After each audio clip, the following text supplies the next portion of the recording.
मध्य प्रदेश विधानसभा चुनावों में बीजेपी ने ऐतिहासिक जीत दर्ज की है। प्रदेश की 230 सीटों में से बीजेपी को 163 सीटें मिली। वहीं कांग्रेस केवल 66 सीटों पर सिमट कर रह गई। करारी हार के बाद अब कांग्रेस की ओर से ईवीएम पर एक बार फिर से सवाल उठाए जा रहे हैं। हाल ही में कांग्रेस की हार के बाद पूर्व मुख्यमंत्री और राज्यसभा सांसद दिग्विजय सिंह ने ईवीएम पर सवाल खड़े करते हुए लिखा, चिप वाले किसी भी मशीन को हैक किया जा सकता है।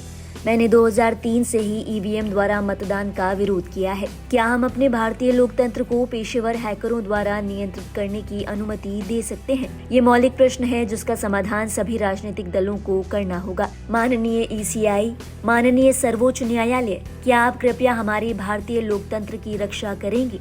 गौरतलब है, इस पोस्ट से पहले भी दिग्विजय सिंह ने एक के बाद एक कई पोस्ट किए जिसमें उन्होंने पोस्टल बैलेट का समर्थन किया। गौरतलब है, हाल ही में अखिलेश यादव ने भी मीडिया से बातचीत करते हुए ईवीएम पर सवाल उठाए थे। जिस तरीके से अमेरिका में, जापान में, अमेरिका हमसे अर्थव्यवस्था में और ताकतवर बहुत है देश हमसे, जापान हमसे बहुत आगे है। अगर वो देश इस तरह की व्यवस्था पर विश्वास नहीं रखते हैं तो इतने बड़े लोकतंत्र में वोट आपने डाला, आप एक हफ्ते इंतजार कर रहे हैं परिणाम के लिए और आप 2 घंटे में परिणाम चाहते हो। इसलिए हमें और आपको भी अमेरिका से सीखना चाहिए। अगर 1 महीना वोट डलता है तो 1 महीना काउंटिंग भी होती है। इसी कड़ी में उद्धव ठाकरे के नेतृत्व वाली शिवसेना के सांसद संजय राउत ने भी ईवीएम पर सवाल खड़े किए।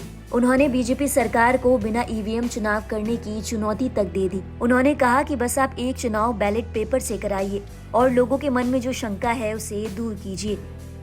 लोगों के मन में शंका होती है हमेशा, ये कैसा मुमकिन हो गया, खास करके मध्य प्रदेश में, छत्तीसगढ़ में। तो हम ये कहते हैं कि अगर ये लोगों के मन में शंका है तो एक बार शंका दूर कर दीजिए। एक चुनाव आप बैलेट पेपर पर लीजिए ना, एक चुनाव से